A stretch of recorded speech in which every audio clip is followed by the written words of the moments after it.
ሁለት ተቃራኒ አስተምህሮቶች እንዴት ለአንድ ዓላማ ሊሰሩ ይችላሉ? ለምሳሌ ኪቶጀኒክ አድቮኬት የሆነ ሰው እንጀራ መብላት፣ ድንች መብላት፣ ሩዝ መብላት፣ ፓስታ መብላት ካላቆማችሁ መቼም ጤናማ አትሆንም ብሎ ሊመክረን ይችላል። በተቃራኒው ደግሞ አንድ ቬጂተሪያን የሆነ ይመጣና የእንስሳት ተዋጽኦችን መመገብ ካላቆማችሁ በጭራሽ ጤናማ ልትሆኑ አትችሉም ይለናል። እነዚህ ሁለቱ አስተምሮዎች ሁላቸውም የሚያስተምሩን እኛን ጤናማ ለማድረግ ነው።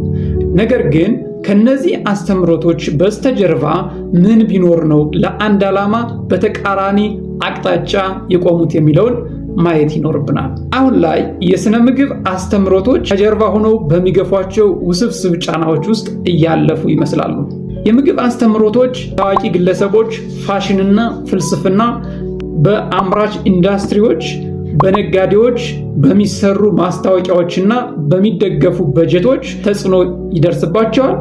ከዚያ በተጨማሪ ደግሞ በባህልና በሃይማኖትም ጭምር ተጽዕኖ ይደርስባቸውና በተቃርኖ ቆመው ጤናማ እናደርጋችኋለን ይሉናል።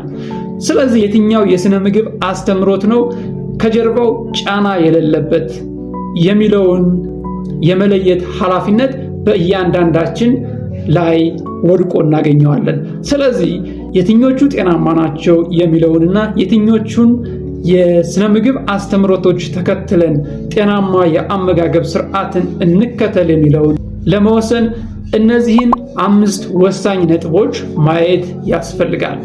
አንደኛ፣ የግል ሁኔታንና የምንፈልገውን ግብ ትኩረት ማድረግ ያስፈልጋል። የምንመርጠው የአመጋገብ አስተምሮት ለረጅም ጊዜ ይዘነው መዝለቅ እንችላለን ወይስ ደግሞ ይዘነው መዝለቅ አንችልም የሚለውንም ማጤን ያስፈልጋል። ከዚያ በተጨማሪ ደግሞ ከባህላችን ከሃይማኖታችንና ማህበራዊ ትስስራችን ጋር ሊያስወጣን ይችላል ወይስ ደግሞ አሁን ባለንበት ሁኔታ ይዘነው ልንቀጥል እንችላለን ወይ የሚለውንም ጥያቄ ሊመልስ የሚችል መሆኑን ማጤን ያስፈልጋል።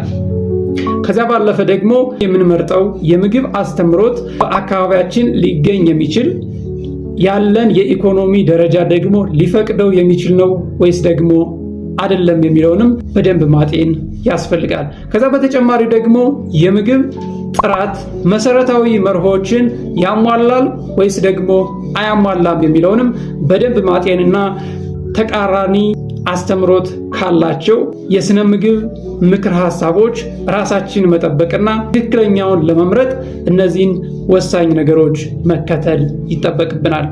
ለበለጠ መረጃ ፎሎ ማድረግና ይህንን ማንበብ እንዳይረሳ።